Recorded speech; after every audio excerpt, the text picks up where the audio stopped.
I think people are power scaling gorillas way too much. I agree. I think people are underpowering 100 people. It's if you're saying 100 people one at a time going in, no, done. 100 people there's gonna be casualties. Oh yeah, there's gonna be death. We're losing Dylan. We're losing Dylan and like a couple other guys along the way who are gonna get their limbs torn apart by the gorilla, probably Silverback. But if we're going in as a group together, I mean, humans adapted to be able to hunt mammoths. Now we don't have spears this time, but if we can't take on one gorilla, then what are we? Okay, maybe we deserve to get swept away. Maybe we deserve to lose to the mushrooms, like The Last of Us. If we can't beat one gorilla. I think we're underestimating ourselves. Now this is a random drawing from the just a draft. I think there may be questions within the fitness of Americans. I would worry some. I think we'd have to go on a Ozempic diet beforehand, hopefully.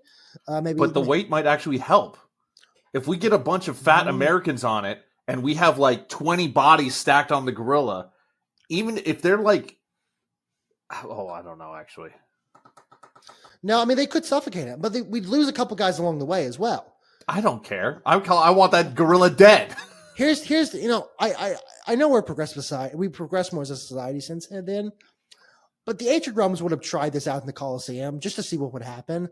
And I don't mean to say we should try, but I would like to see this in action. You throw Ronnie Coleman, prime Ronnie Trent Coleman Williams. in there. Throw him in Big there. tackle for the 49ers. Yeah, oh, yes, yeah. No, I was thinking real quickly. I was like, here's another question, Brian, you brought up with that. Could an offensive lineman, a good offensive lineman, beat a gorilla in pushing? No, absolutely not. I say no, but I don't think does the gorilla have the footwork for it? That's the real question. Now, they have the upper body. The second question is, does the human get to wear cleats? I think if the gorilla's barefoot, you have to be barefoot. But that's their natural state. The natural state of a lineman is with cleats. I still say no. Any one-on-one matchup is a no. I don't disagree. I do think the gorilla may have worse footwork. Now, that's why you draft them in the 7th round. That's why gorillas go in the 7th round. He's a project. He's a project. But no, that brings up that's sorry. I knew who Trent Williams is. I was thinking real quickly of could a lineman outpush could a sumo wrestler outpush a gorilla? These are the questions we need. That's why we need to bring the Colosseum back, Brian. It answers these questions for us. All right.